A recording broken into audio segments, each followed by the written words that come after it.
Right, so here we are, guys, back again. Incredibly excited yet again about doing a Unit 1 past paper for you lot. Now this, like I said for the Unit 3 past paper that I did for Year 11, is the game changer. This is going to make you hit those target grades. It's going to make you beat those target grades. So pay attention, watch carefully, and we'll run through Unit 1, higher tier. For today, we are just doing biology again. Unlike the Unit 3 videos that I did, I thought I'll chuck the 6-mark question into this one as well, just to make it all the biology in one place for you. Okay, so without further ado, on we go. So, usual equations page, don't really have to pay too much attention to it at the moment. Next page. Starting off then, okay, so look at the diagram, label diagram of the eye, write down the job of the iris. Really straightforward, nice question to start us off.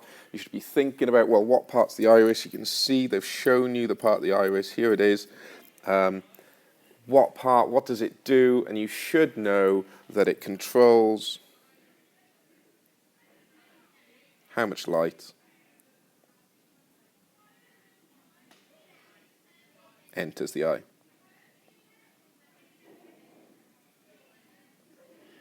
Okay, on we go. So, second part, the flame can be seen because rays of light enter the eye and travel to the back of the eyeball. Describe what happens to the light rays as they travel to the back of the eyeball. Include the parts of the eye in your answer. So sounds like quite a tricky question, but actually isn't too bad at all. All you have to say for one of the marks is say that the light is focused. The second mark is where you say what's it focused on. So it's focused on the retina. You'll remember that that's the back of the eye, okay? So focused on the retina, you can include there by the lens. So if you think about the movement of the light comes in, it's focused, there's the lens, it's focused onto the back so that we get the image onto the back of the retina, okay? Lovely, that's the first page done, 3 marks. On we go.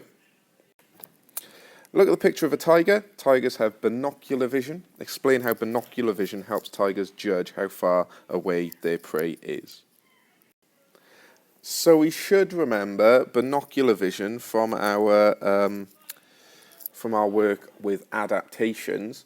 However, this is a slightly different kind of look at it. It's asking us how does binocular vision help them see into the distance. So the first point you need to make to get a mark is that the idea that there's 2 images. Okay, so they get an image from each eye because they've got the 2 eyes, obviously. And so then what the brain does is that it kind of judges. So the more similar the pictures are, or the images are, yeah, the further away whatever they're looking at is. And that is for your second mark. I'm running out of room.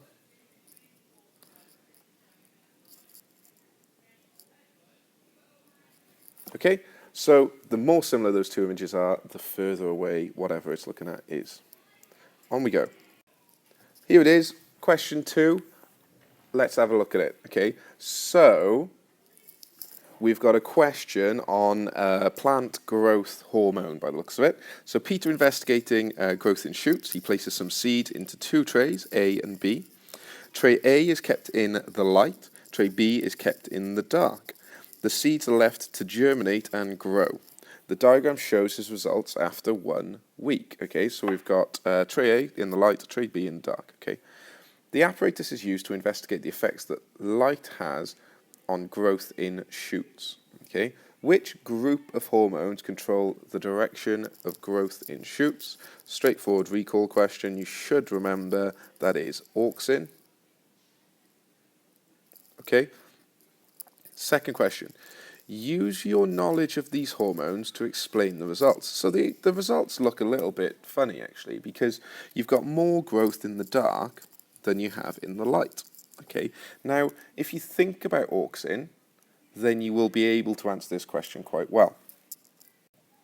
So, you should remember that auxin doesn't like the light, okay? So if you say that the shoots in tray A have less auxin because there is light, so tray A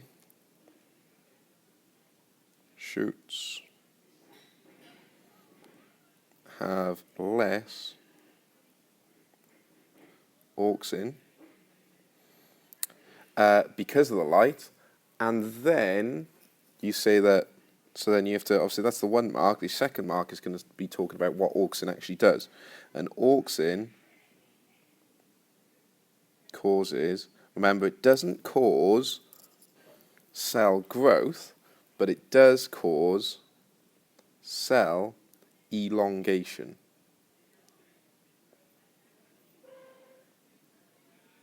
Or cells to get longer, but use the word elongation, okay? And there's your 2 marks for that question. The next part. So Peter wants to extend his investigation. He cuts the tip off shoots 1 and 2 in tray A. He then leaves them for another week. Predict what will happen to the growth of shoots 1 and 2 compared to the other shoots. Justify your answer, okay? So 2 marks. We looked at this experiment in the lesson, so it should be fairly fresh. If you're not sure, have a little look back at your old exercise book, your B3 exercise book, and have a little look and see if you can find it in there. So all you need for this one is that 1 and 2 will grow less. We'll get you 1 mark. Yeah. The second mark is for Y, okay? And that's because auxin is made in the tip. And there it is. There's your second mark. 2 marks. Happy days. On we go. So here's the 6th marker. It's a bit of a beast, but we'll have a little look through it. I've got the mark scheme on the next couple of slides, so we can talk through the mark scheme then as well. So people with type 1 diabetes need to inject insulin. Insulin regulates blood sugar levels. We know this already. You should be fairly comfortable with it. Some people take a combination of 2 kinds of insulin, insulin A and insulin B. So this is where the complication comes in. The time of day when the injections are taken is shown in the table. So you can see insulin B is taken at 9 p.m. before bed. Then you've got insulin A throughout the day, 7 a.m., 12 noon, and 5 p.m. before the main evening meal. So look at the graph. A person takes 4 injections in a 24-hour period.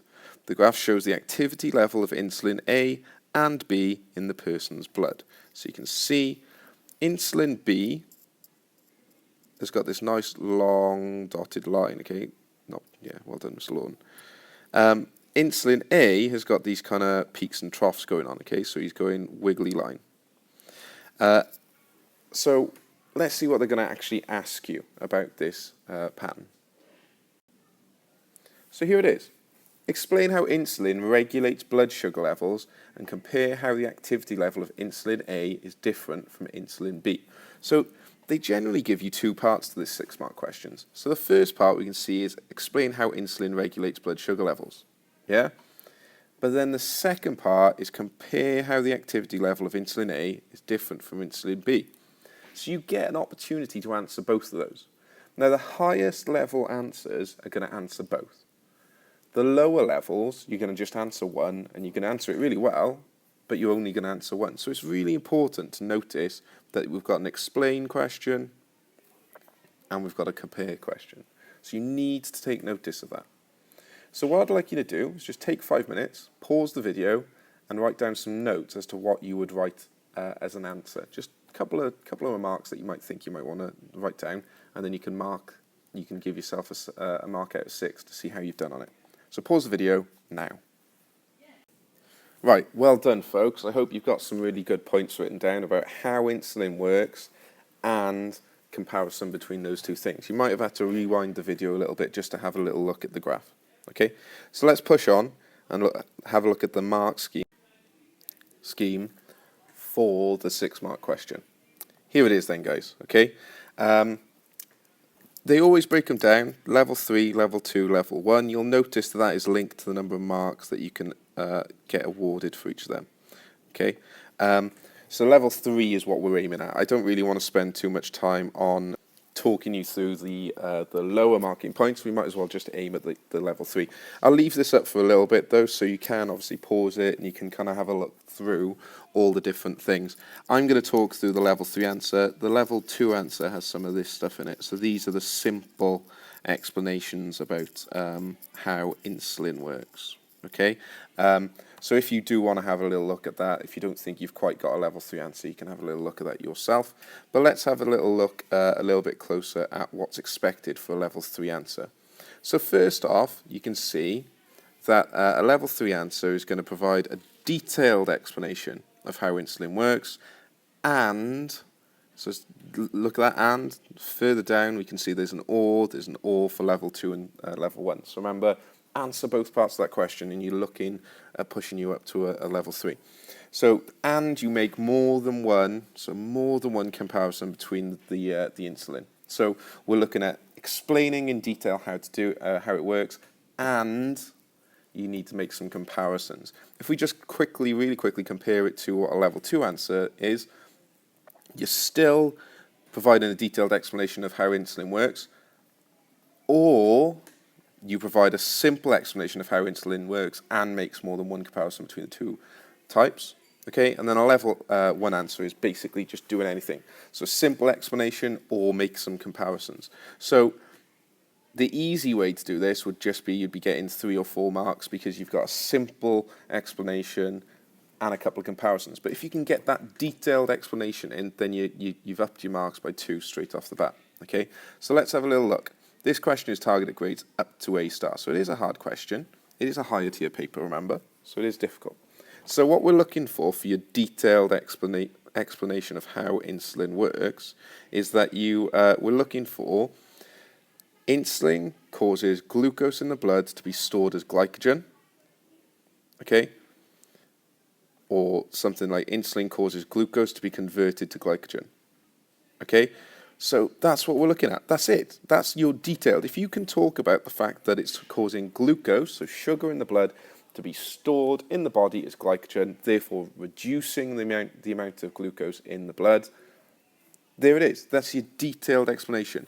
And the key thing here is those words, glucose and glycogen. If you can get those into your answer, happy days. We'll pass the simple one because the simple one's just too easy. Let's just have a little look at the comparisons. So you need more than one of these, so obviously 2. Insulin A activity is higher because you can see that it's got a higher peak. If we remember, the graph looked something like this with the peaks of insulin A, but then insulin B was much longer acting and lower. Insulin A is active for a shorter amount of time. Yep, fine. Insulin B works all night and most of the day. If you put that in, fine. And then using insulin A and B ensures you always have insulin activity. Okay, that's it. Yeah, you've got 4 different things you could say for that. So I hope you think that if you know how this is working, you know this up here, and you can just compare some stuff on a graph, then you're easily going to be looking at a level 3 answer and 5 or 6 marks. Okay? And that's our 6 marker done. On we go with the paper. Look at the graph. It shows how the percentage of non-smokers, smokers, ex-smokers, okay, so has changed from 1990 to 2008. So let's have a little look. Whenever they give you a graph, just have a think. What pattern are you seeing? So for our non-smokers, here they are, the triangles. We can see, obviously, non-smokers generally are increasing. We can also see, if I come in with a different colour, that our smokers, so here they are, those are generally, they can have a little bounce, and they are generally decreasing. I mean, not by a lot, but they are generally decreasing. Okay, and then finally, the last bit is our ex-smokers. Okay, so obviously they're going to be linked together. Our ex-smokers is in general, again, slightly increasing. All right, so let's have a little look at the questions that they are that they're going to ask us. And then lo and behold, you've done the hard work for this one already, because the first question is compare the patterns for different groups shown in the graph. So there's loads of different things you could say. There's only 2 marks available, so we can just write 2 of them. But I'll read them all out. I mean, you could say that non-smokers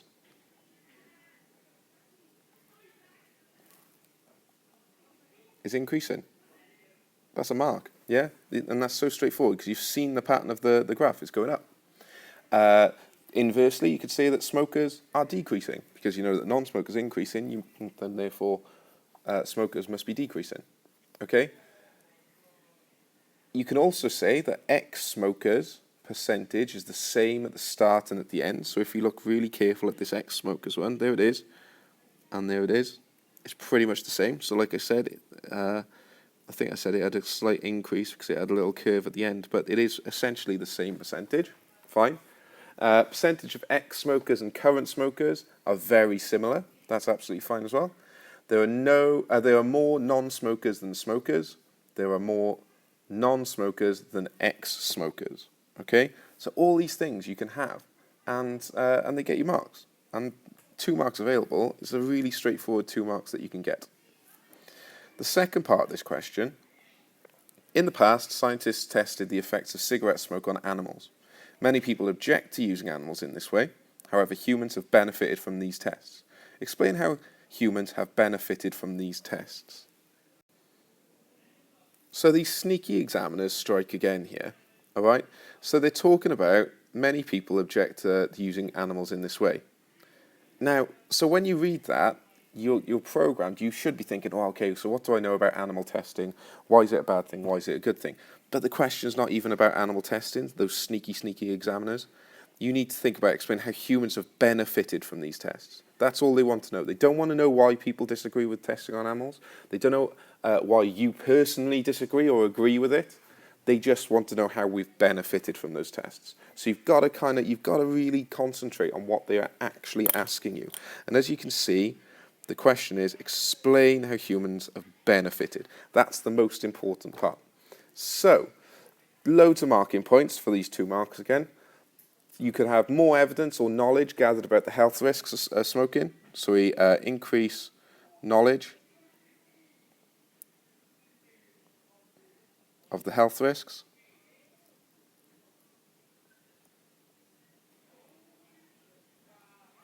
That's 1 mark. You could even mention a disease caused by smoking, such as lung cancer. Okay? That'd be another mark.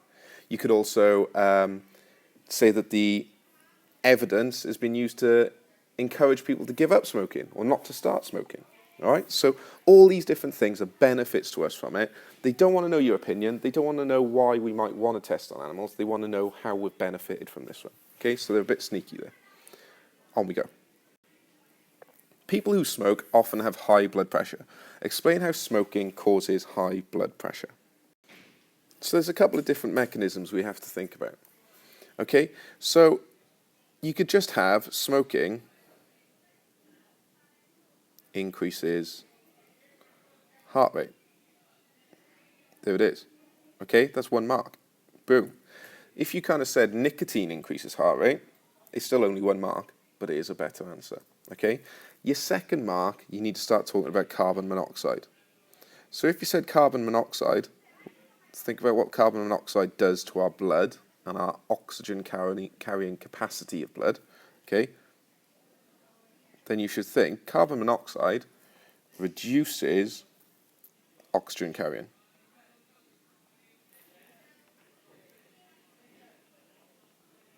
Okay? It does that because it obviously blocks up some of our red blood cells. Saying that carbon monoxide decreases oxygen carrying in the blood will give you the 1 mark. The second mark is that you need to say that the heart increases heart rate to compensate. So if our blood can't carry as much oxygen, then our heart needs to increase its heart rate to compensate, to make sure that the same amount of oxygen is going around. Okay, and there's your 2 marks. So, well, there's 3 marks that you could have, but obviously there's only 2 to be ordered. All right, so you could have any 2 of those 3. Nice one. Now we're going to move on. Last question. Here we go. Some people have genetic disorders called sickle cell anemia.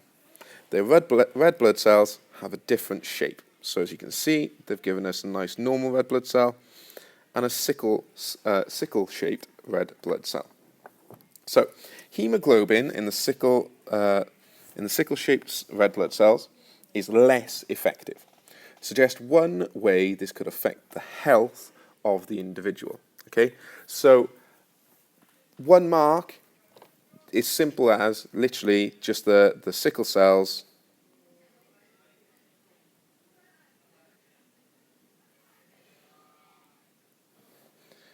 cannot carry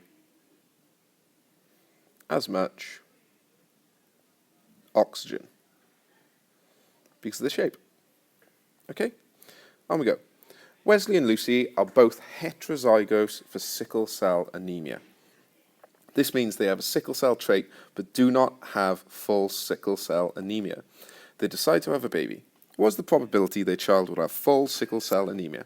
Use a genetic diagram to work out your answer. Okay, so you need to do a Punnett square for this. All right, so as we remember, so we know that both of them are carriers. So they're going to have big A, little a. Yeah, both of them, because we know that they haven't got sickle cell anemia, but they carry it. And so then if we do a little cross diagram to show that, we've got our big A, little a genes, big A, little a. Okay, so that's all of them. Now we've got to think about what's the probability that they're going to have a baby with sickle cell. So we know here, this is going to be a baby that doesn't carry it without sickle cell anemia. Over here, we've got a carrier, but again, doesn't show sickle cell anemia. We've got another one over here, exactly the same, because we've got big A, little a. Last one, we've got little a, little a. So this one would be the baby with sickle cell anemia. So we know there's a 25% chance of getting that baby having sickle cell anemia. Okay, so well done, guys. That's the end of the biology section of Unit 1. Like I've done with Unit 3, I'll be posting a chemistry section and a physics section. However, your 6 markers will be in there rather than doing a separate video altogether. And I hope it's been useful. So have a look at the other videos when they come up. And remember, guys, stay classy.